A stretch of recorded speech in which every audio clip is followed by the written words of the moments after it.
창세기 39장 1절부터 10절까지의 말씀입니다. 제가 가지고 있는 성경은 구약성경 59쪽입니다. 창세기 39장 1절부터 10절 말씀입니다. 함께 읽겠습니다. 요셉이 이끌려 예굽에 내려가매 바로의 신하 친위대장 예굽 사람 보디발이 그를 그리로 데려간 이스마엘 사람의 손에서 요셉을 산이라.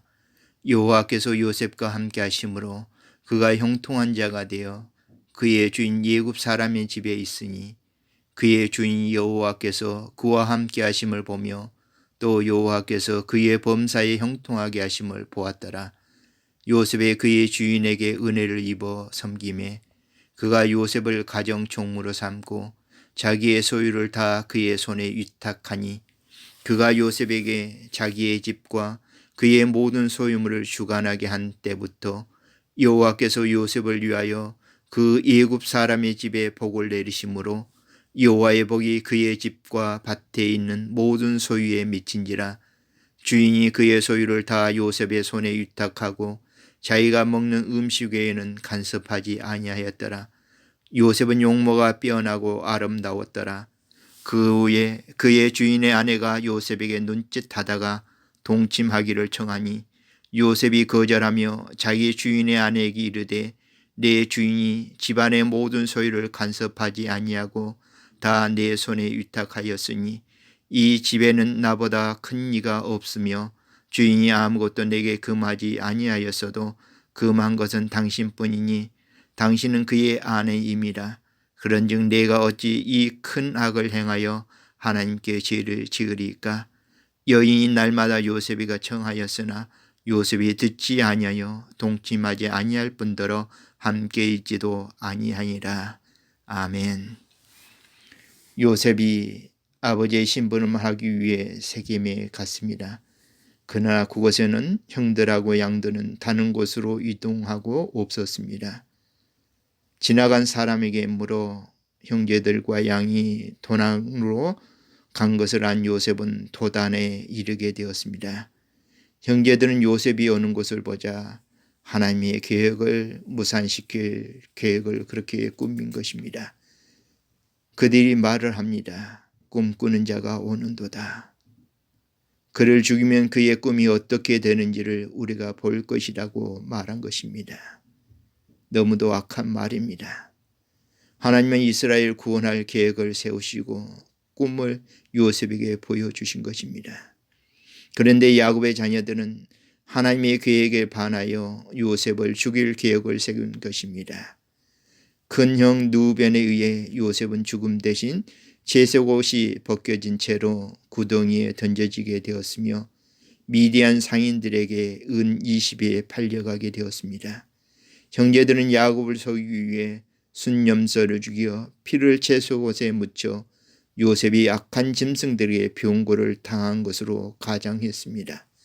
미디안 사람들은 요셉을 예굽으로 데려가 바로의 친위대장인 보디발에 팔았습니다. 하나님에게 적대적인 행동을 한 사람들의 교만한 모습입니다. 시편 14편 1절에 이런 말씀이 있습니다. 어리석은 자는 그의 마음에 이르기를 하나님이 없다 하는도다.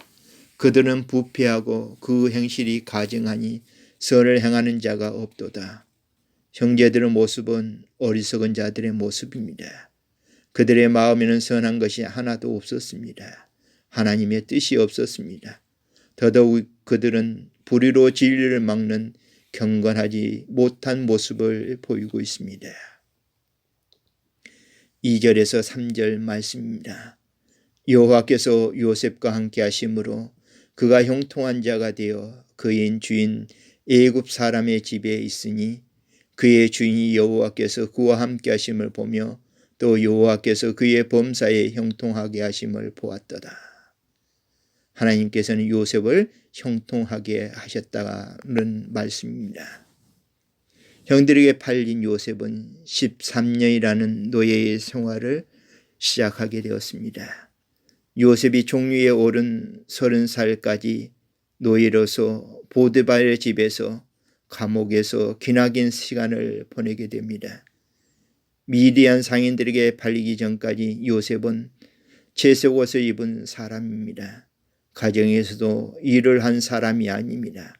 거치장스러운 옷을 입고 길거리를 활보하며 다니던 사람입니다. 자신이 누릴 수 있는 모든 자유를 누리던 사람이었습니다.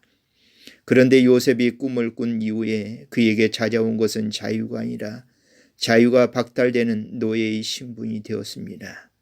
하나님은 요셉의 꿈이 이루어지도록 자유를 선택하신 것이 아니라 노예의 삶을 요셉에게 허락하신 것입니다. 사도 바울의 말을 들을 수 있습니다.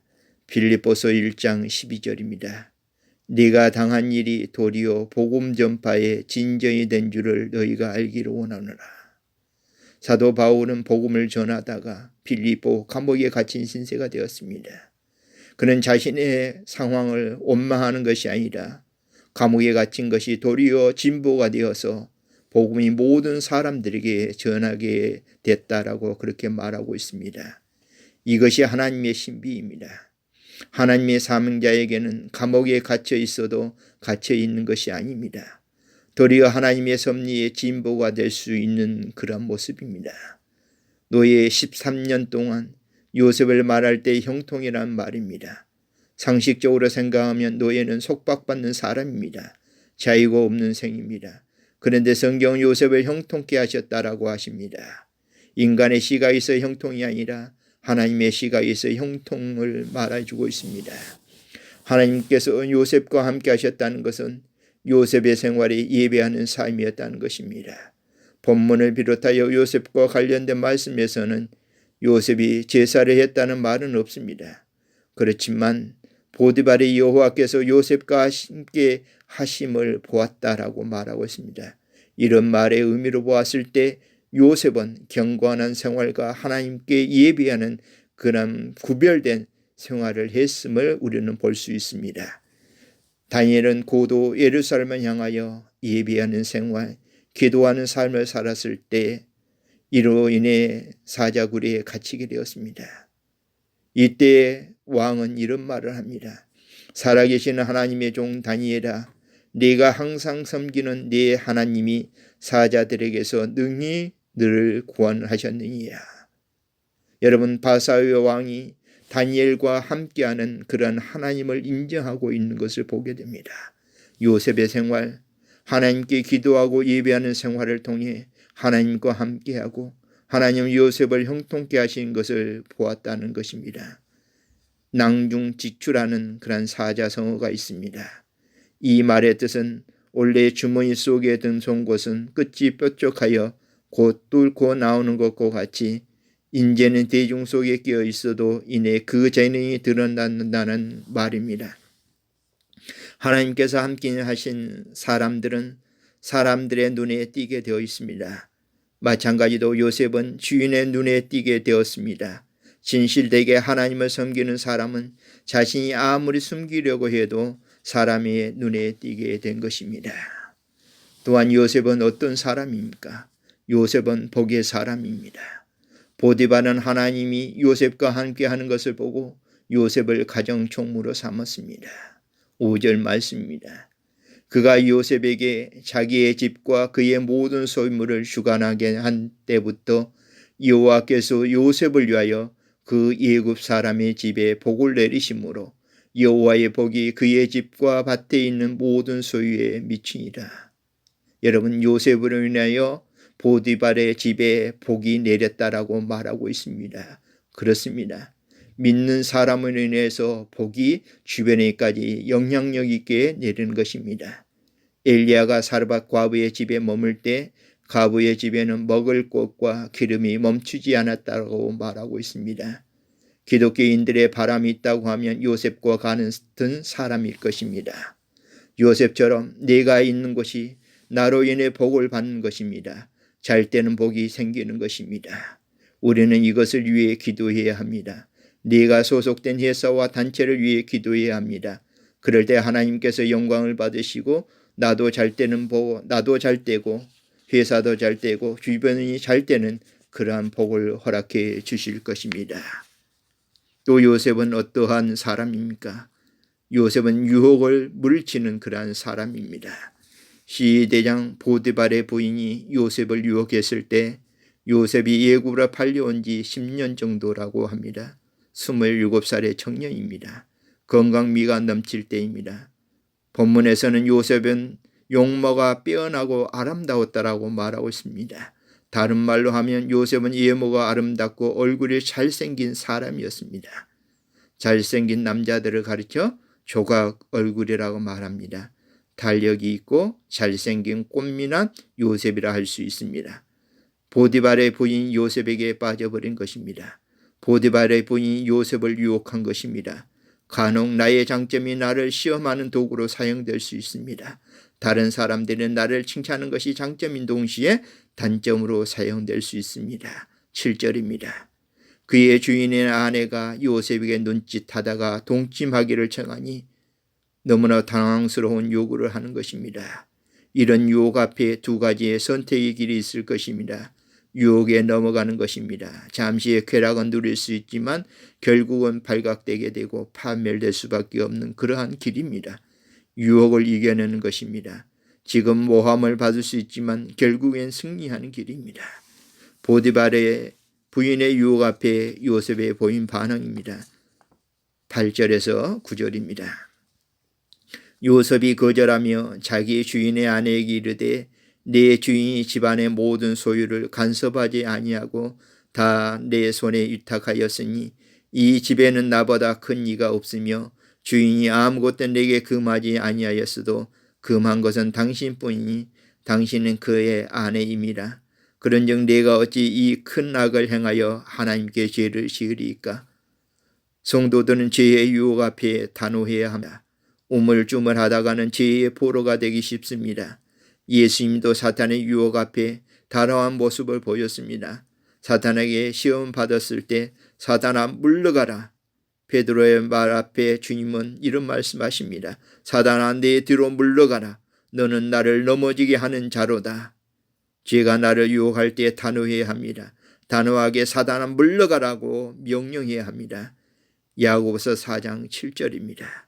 마귀를 대적하라. 그리하면 너희를 피하리라.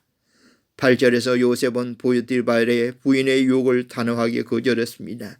당신이 내 주인의 부인입니다. 절대로 그렇게 할 수 없습니다. 인간적으로 보았을 때 27살의 청년이면 보디발의 부인보다 더 욕정이 차고 넘쳤을 것입니다. 그럼에도 불구하고 요셉은 단호하게 거부했습니다. 더 나아가서 요셉의 말을 들을 수 있습니다. 보디발에게만 죄를 짓는 것이 아니라 하나님께 죄를 짓는다고 생각한 것입니다. 9절입니다. 내가 어찌 이 큰 악을 행하여 하나님께 죄를 지으리이까. 하나님께 죄를 짓는다는 것입니다. 요셉은 하나님의 존전 앞에 생활한 사람입니다. 코람데오의 신앙생활을 한 것입니다. 왜 기독교인들의 죄에 빠져듭니까? 그것은 내 삶이 하나님의 현존 앞에 있다는 생각을 하지 않기 때문입니다. 우리는 하나님 앞에 서 있는 거룩한 자녀입니다. 하나님의 현존 앞에 서 있는 사람입니다. 하나님의 현존을 느끼고 사는 사람입니다. 거룩한 생활을 유지하는 사람입니다. 또 하나 살펴볼 수 있는 것은 죄의 끈질김입니다. 10절입니다. 여인이 날마다 요셉에게 청하였으나 날마다 요셉을 유혹했다는 것입니다. 베드로전서 5장 8절의 말씀입니다. 근신하고 깨어있어라. 너희 대적 마귀가 우는 사자같이 두루다니며 삼킬 자를 찾나니 너희는 믿음을 굳건하게 하고 그를 대적하라. 요셉은 항상 깨어있는 신앙생활을 했습니다. 그리고 하나님에 대한 믿음을 더욱 굳건히 했습니다. 무엇보다도 죄의 유혹을 대적했습니다. 우리도 신앙의 줄을 놓치고 살다 보면 죄의 유혹에 넘어가는 생활을 할 수 있습니다. 죄의 유혹에 넘어가면 천사의 모습이 아니라 사탄의 심장을 알고 살아가는 생활을 할 수밖에 없습니다. 사탄이 우리를 유혹할 때 사탄아 물러가라. 사탄을 대적해야 합니다. 그리고 심령의 밭에 말씀의 씨를 뿌려야 하는 것입니다. 함께 기도하시겠습니다. 아버지 하나님, 죄의 유혹이 올 때 그리고 사탄의 공격이 우리 앞에 닥칠 때 저희 안에 믿음을 허락하여 주시옵소서. 지혜의 유혹을 이기고 사탄의 공격을 막을 수 있는 큰 믿음을 허락하여 주시기를 원합니다. 무엇보다 저희의 심령의 밭에 말씀의 뿌리를 허락하여 주시옵소서. 아버지 하나님, 날마다 하나님의 말씀을 사모하고 그 말씀 안에 살아가는 저희들의 모습이 되기를 원합니다. 어려운 환경이 닥치더라도 믿음으로 승리할 수 있는 삶이 될 수 있도록 늘 축복 내려 주시옵소서. 예수님의 이름으로 기도하옵나이다. 주기도문 하심으로 예배를 마치겠습니다. 하늘에 계신 우리 아버지, 아버지의 이름을 거룩하게 하시며 아버지의 나라가 오게 하시며 아버지의 뜻이 하늘에서와 같이 땅에서도 이루어지게 하소서. 오늘 우리에게 일용할 양식을 주시고 우리가 우리에게 잘못한 사람을 용서하여 준 것 같이 우리 죄를 용서하여 주시고 우리를 시험에 빠지지 않게 하시고 악에서 구하소서. 나라와 권능과 영광이 영원히 아버지의 것입니다. 아멘.